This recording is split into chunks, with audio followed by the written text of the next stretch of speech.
heard it before. To land a great job, you need to know the right people. But how do you make those connections? Our next guest says networking is key. Michael Salmon is author of Super Networking. He joins us now. And don't forget to call with your questions or comments if you want to ask Michael with help with this. 1-800-304-3638. Maybe you want to share an experience. Welcome to the flip side. Thank you for having me. Let me be, in the interest of full disclosure, tell you that I'm a skeptic. Okay. We get calls from people every day who have great degrees, they've tried everything, they're out of work. So when I hear someone say, oh, I can make this work for you, I say, yeah, it's another book, it's another spiel. Why is yours different, Michael? Because what I give people is a systematic approach to find their next job. A lot of people hear about networking, and what happens is that they find it's going around as a circle, and they get to the same place they started, which is nowhere. But what I give them is a deliberate system that's effective. It tracks progress and measures results. So this way they can really find out week to week how they're doing to their end result, which is to finally get the job. But if they focus each week, say, I got to get a job, they'll drive themselves crazy. But if you give milestones each week that are, measurable and easy to reach, some of them are stretch goals, but when you get to that exceptional level, you feel good about what you're doing, breeds confidence. Next thing you know, you're closer to that dream job. Well, so it's super aggressiveness, sort of, being very aggressive. I think the thing that caught all of our attention looking through the notes on this segment was that you have an elevator pitch. Yes.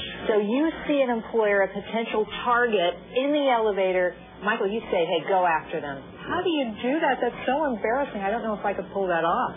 Well, the genesis of the elevator pitch is that you're with somebody who's got 20 to 30 seconds and you get their attention, either you get them or you lose them. And what you've got to think about, 4 key elements of that elevator pitch, or I should say 3 in particular. Number 1 is, what do you want to accomplish? In other words, when you're there, when you're talking to somebody, specifically, what do you want to accomplish? Number 2, what distinguishes you from somebody else who, is maybe in the same boat as you? And then lastly, what do you think is important to the person that you're chatting with? And if, in fact, you can drive those points across, you can paint that mental picture so that people can start to help you. So what's an appropriate goal in an elevator? I'm clearly not going to land a job. Let me clarify, too. You're not saying this is just for when you come to the head of a company or someone might hire you. This is a potential, just a networking person. Absolutely. Someone might help you with your job, not necessarily actually asking for a job in the elevator, right? So what would be an appropriate goal as my question? Right. Well, you raise a very good point. The key to the whole networking concept is you never know when you're going to meet the right person. So you always have to be on, because you think, all right, we're chatting today, you'll probably give me the names of 2 other people, but for all I know, you could be the right person. So if I don't have a clear elevator pitch to tell you what it is I want you to know about me, what I want to accomplish, and what distinguishes me, you can't help me. And if I can create that clear mental picture of who I am and what I want to accomplish, it'll make it easier for you to help me. Okay, here's problem number 1 I see with that. Okay. How do you do that? First of all, the building's not 300 floors tall, so I don't have an entire long elevator ride. Okay. So you have that as a problem. But how do I do all this and develop these skills and not come off as a pest? Because as far as I can tell, if I'm the person who's being networked at, if I can just use it that way, I'm going to be like, this person wants something from me, but what's in it for me? Okay. Well, that's a very good point. And my feeling with networking is it's a two-way street. It's about giving and receiving. So you have to be very conscious of that when you are talking with people, because you're right, you can be maybe too pushy, too aggressive, too abrasive. But if, in fact, you and I knew each other and I said for a minute, listen, I could use your help. Do you have a second? You're going to say yes or no. Human instincts, people generally say yes. And then I explain to you why I need help. I tell you, what my situation is. I tell you what I'm looking for. Give us a quick example. Give us your elevator pitch right now here on the flip side. Okay, that's fair. Thank you. I appreciate the opportunity. I'm Michael Salmon. I run the networking methodology training firm. I'm here today to share my knowledge and walk away with 2 leads. Now, you say to yourself, that's a little aggressive. But if that was, let's say, in a business situation, or if I was in a networking situation, because a lot of people are in networking groups, they may say, I'm here to identify 2 opportunities that fits my profile. So this way you know what my objective is. But today, I'll take it again. I'm Michael Salmon. I run a networking methodology training company. We service organizations nationwide, Fortune 500 companies. And I'm here today to share my knowledge with the group. Okay. And you just straight up front, I'm looking for 2 contacts. I'm looking for 2 other Right. things. That's if you're in a networking event where, so many people who are displaced or are out there in the marketplace, they're looking for that specifically. But if, let's say, we're in a social setting, you might not say that. I might say, I'm Michael Salmon. I have a networking methodology training company. What do you do? Well, let's find out what Karen in New York is doing, because she has a question for you. Karen, go right ahead. Hi.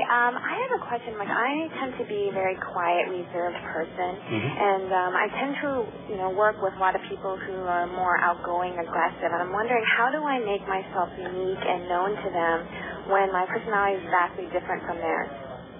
That's a very fair question. A lot of people that have taken the program in the workshops and have read the book, what they've told me that what the super networking gives to them is the confidence and the courage and a system.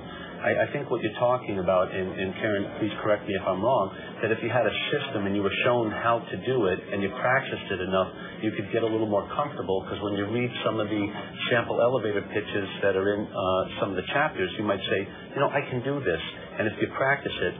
Secondly, I would encourage you, Karen, to find a mentor, that if you had a mentor that you can pin the rose on somebody that can help you work with this, it'll help you refine your elevator pitch, but also what it will do for you is it'll help you practice it enough, so kind of like the off-Broadway, on-Broadway. So your mentor will say, hey, Karen, I think you're ready, and then go out and try it. How does that sound? You probably don't have her on the line now. That's okay. No, okay. That's good. Yeah. You know what I'm thinking about here also is that there must be some things that you just have to definitely stay away from doing. What are those? Okay. That's a fair question. Here's some networking don'ts, okay? If I could give you the first one, most important, don't go in unprepared. I do programs all over the country, and so many people tell me, and I ask them, how many of you have done due diligence on Michael Salmon? I will tell you I've done this for thousands. Less than 10% of the people do their homework on the front end. Do your work on the front end. Don't go in unprepared. Number two is don't be afraid to ask for a favor. A lot of times people that are networking, they're very concerned. They don't want to ask for help because I don't want to put people out.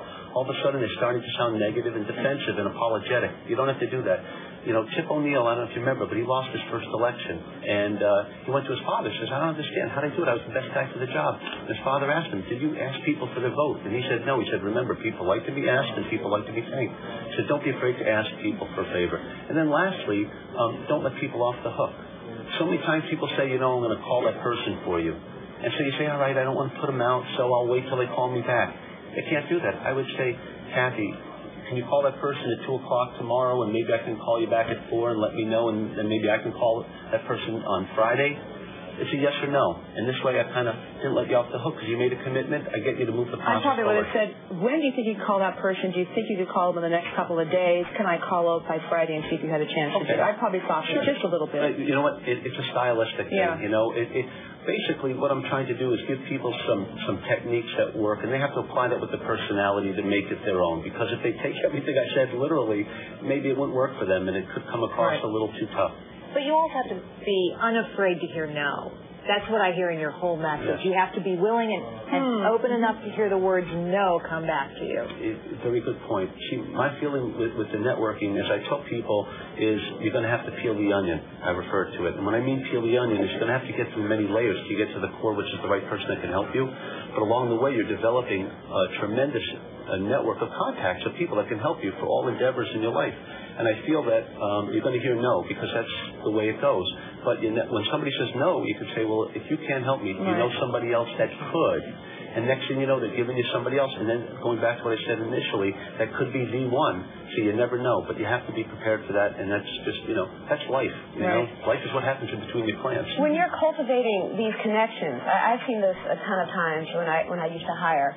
People will come to you, say, this is what I need. You'll direct them, and then you never hear from them again. Is that a good thing to do, or should they be keeping in touch, sending thank you notes? Absolutely not. I feel you need to stay in touch, and I think it's an important component of super networking, the follow-up and follow-through. And I talk about that in the book as well as when I'm on the road, and I explain to people there's so many ways you can say thank you. You can send a really nice email just as a reminder. You can, let's say I know you have an interest in golf, and I see that Callaway's come out with the latest and greatest golf balls. Or recently I read an article about Butch Harmon, Tiger Woods' coach, on how to shave strokes off your game. I sent that to you. It's a nice way. Also, maybe sending a book to say thank you. There are many ways you can say thank you, but you definitely have to do it. And also, when you organize your list, determine as to how often you want to stay in touch with people. Because you're right. What happens is a lot of people, they get the job, they drop off the face of the earth, then they call them again when they're looking for the next job. What I tell people is, Your network of contacts is your golden parachute forever, and that's what's going to get you through these tough times. What job security used to be in the past, it's your network of contacts that's going to preserve that, asset for you. Well, Michael Salmon, thank you very much. I think you've given us a lot of inspiring and practical thoughts, and we appreciate it very much. Thank you. Another thought. Does the government owe you money? After the break...